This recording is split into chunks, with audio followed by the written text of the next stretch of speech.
Hello' friends, আজি share কৰিছোঁ লাও পাতৰ এটা বেলেগ ধৰণৰ ৰেচিপি। তাৰে কাৰণে 5টা লাও পাত ধুই পানীটো শুকুৱাই এনেদৰে পাতৰ শিৰাবিলাক এৰুৱাই পেলাব লাগিব।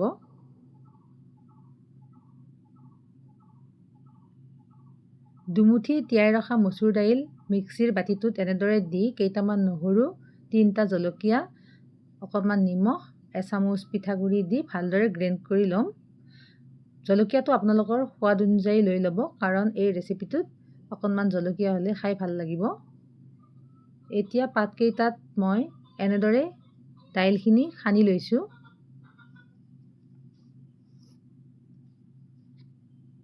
প্ৰত্যেকটো ভাগতে এনেদৰে সানি ল'ব লাগিব।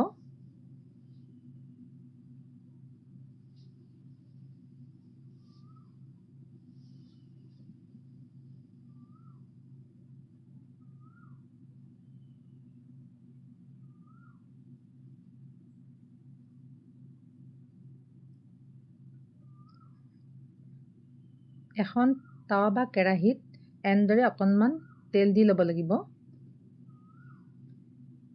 এতিয়া মই ইয়াতে সানি ৰখা সেই পাতকেইটা ফ্ৰাই কৰিছোঁ।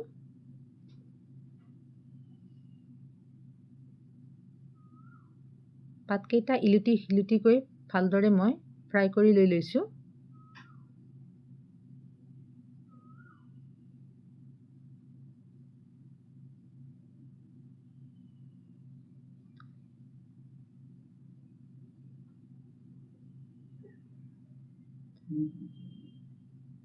এনেদৰে চেপি চেপি ভাল কৰি 2 পিঠি চেলো ফ্ৰাই কৰি ল'ব লাগিব। যেতিয়ালৈকে ক্ৰিস্পি নহ'ব তেতিয়ালৈ।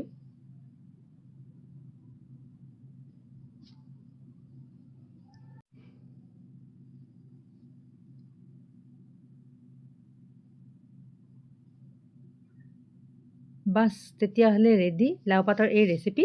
গৰম ভাতেৰে খালে খুবেই ভাল লাগিব। আৰু ফ'ল' কৰিব মোক।